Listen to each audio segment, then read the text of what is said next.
What a joy, Cantor Sam and Joyce, Cantor Rosen and Joyce, to lead with you on this last Shabbat before the 3 weeks when our tunes will change a little bit, just soaking in the joy and the aliveness of your song and music. Thank you.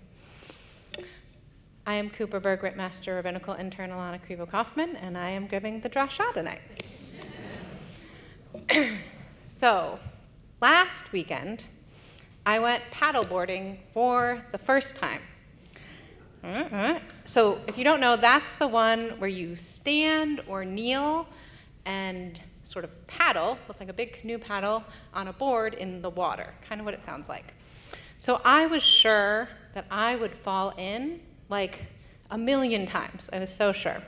Not once.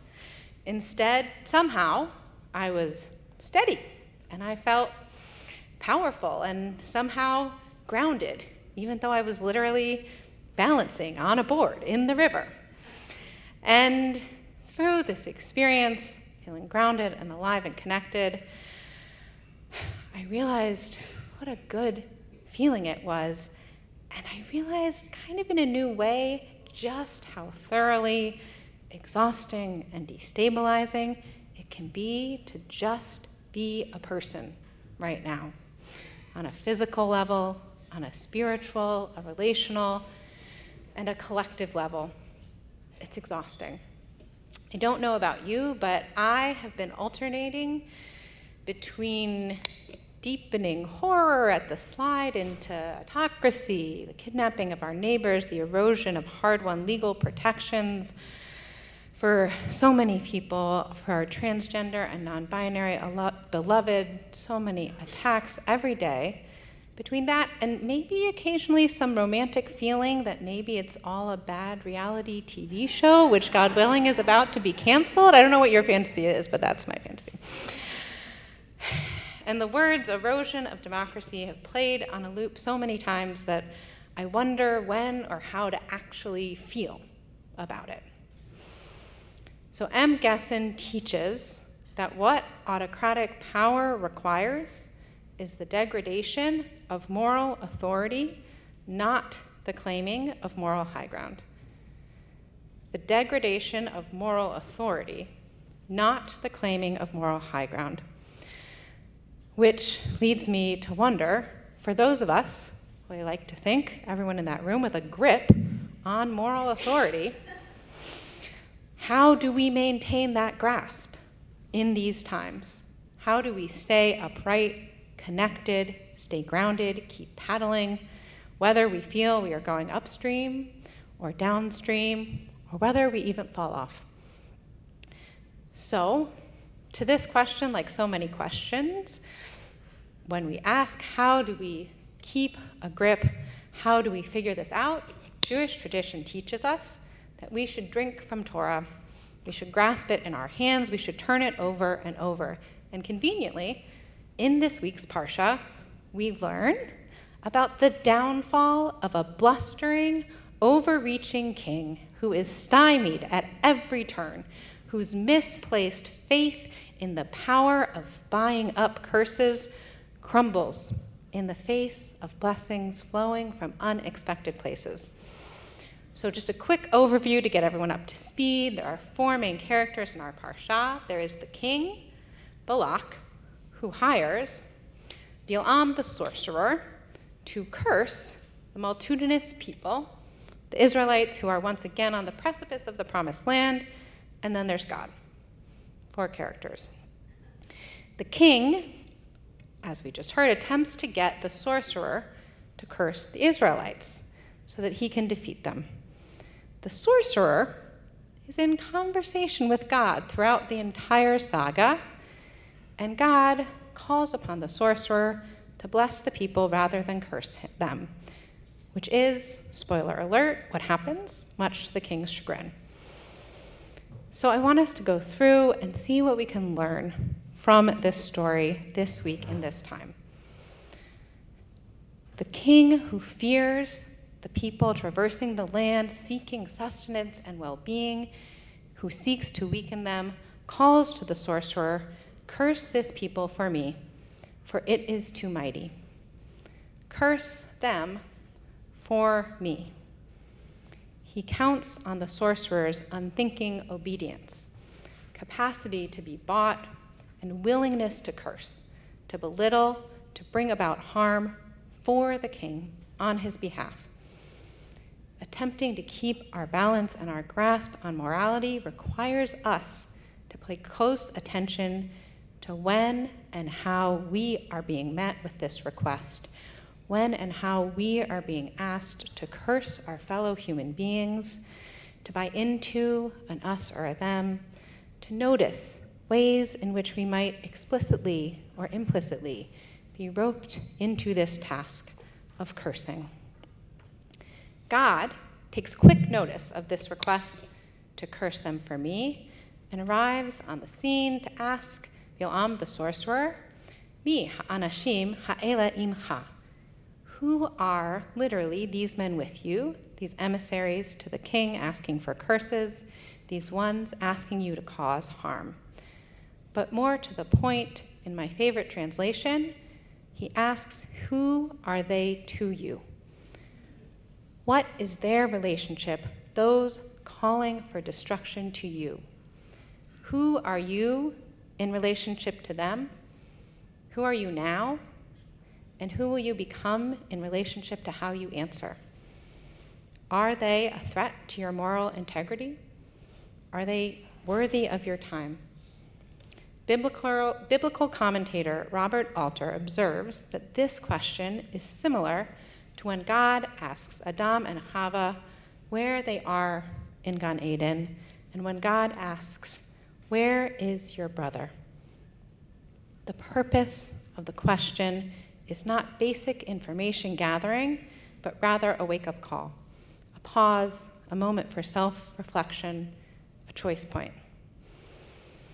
With this wake-up question, God reminds Bilam the sorcerer of the option to turn away from enacting a curse, calls him into the possibility for taking moral action in the face of an immoral request, and goes even further, setting a boundary, perhaps reestablishing an eroded moral center, saying, you are not to curse the people, for it is blessed.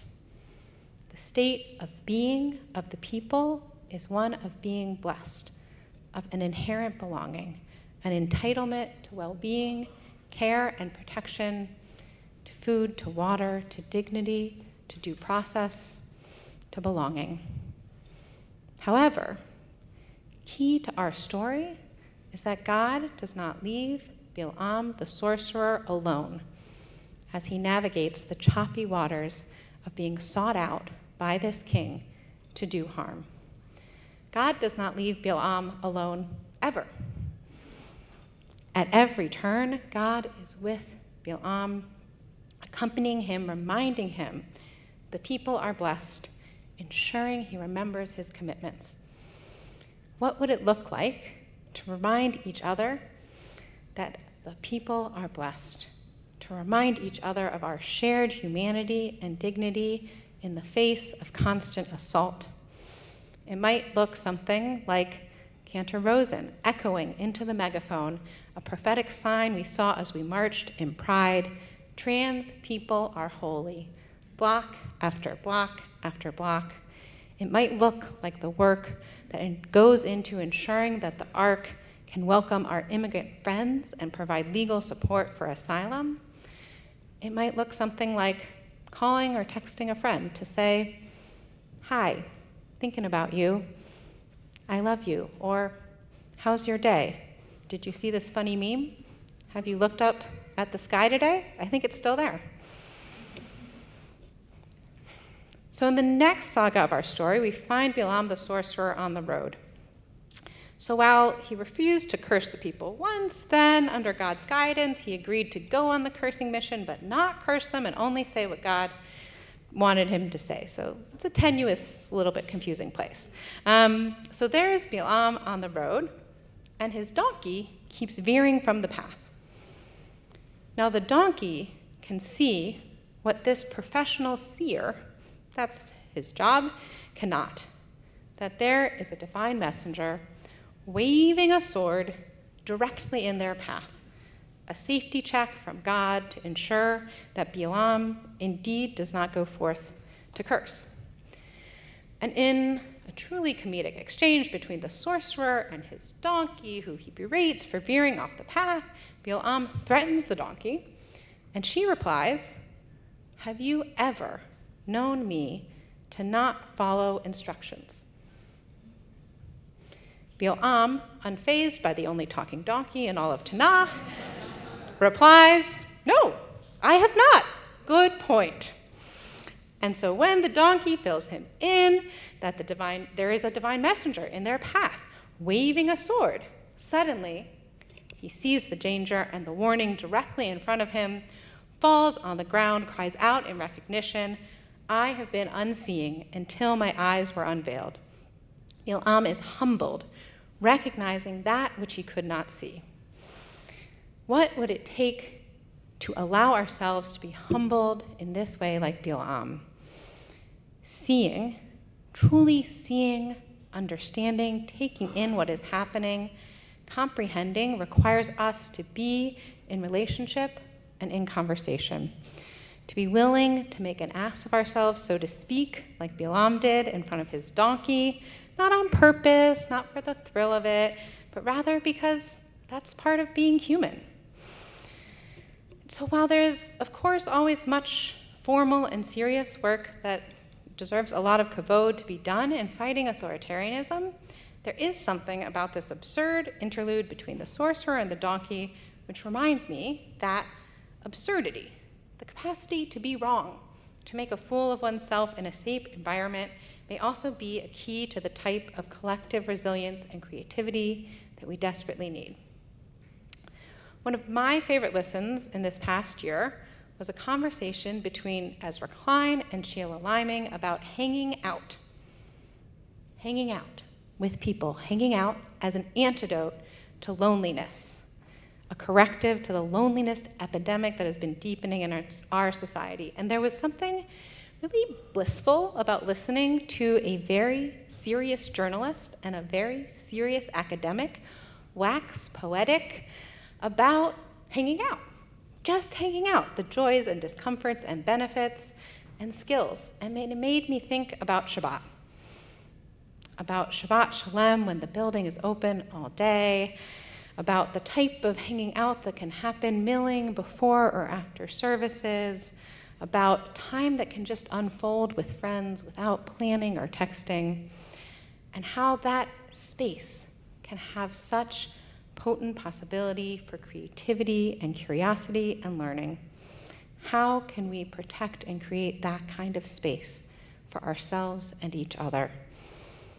Returning to our story one last time for one last lesson, the final chapter finds all of the characters gathered together. Balaam looks out upon the people. The king is just rooting for the curses, and God is reminding that they are blessed. And 3 times Balaam speaks.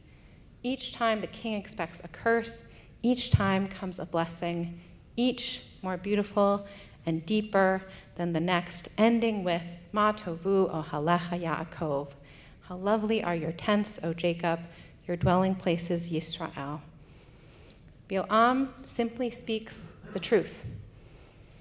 Balaam has told the king, I can speak nothing but what God tells me, or in other words, I can speak nothing but the truth. Balaam perhaps is the originator of speaking truth to power, which Bayard Rustin is the actual originator of, but if we just read it backwards into Torah, Balaam spoke the truth that this people were already blessed. How do we keep a grasp on morality, on truth, on care and connection right now? Perhaps we can commit to noticing when we are being asked to join in on the business of curses, separating into us and them, and noticing and resisting it. Perhaps we can take this wake-up question, who are they to you, those asking for curses, and remember to take a breath, especially when we are exhausted or scared or just tired, and ask ourselves, who are they calling for harm and destruction to me? Perhaps we can learn from God's partnership and accompaniment to recommit to the sacred act of hanging out, a gift that Shabbat offers us, a skill we could use every day of the week. Allow ourselves to ask questions we don't know the answer to see each other newly and be humbled by each other. And perhaps we can learn to speak truth to power in new ways, not just, but always calling out injustice, but also inviting each other to speak truth to power by speaking the truth that each of us and each and every human being is blessed, is beloved, and is a sacred, holy vessel of the divine. Ma tovu ohalecha Yaakov mishkenotecha Yisrael. How goodly are your tents, O Jacob, your dwellings, O Yisrael, like groves stretched out, like gardens beside a river, like aloes planted by Adonai, like cedars beside the water. May it always and continue to be so, and even more, may we know it to be so. Shabbat Shalom.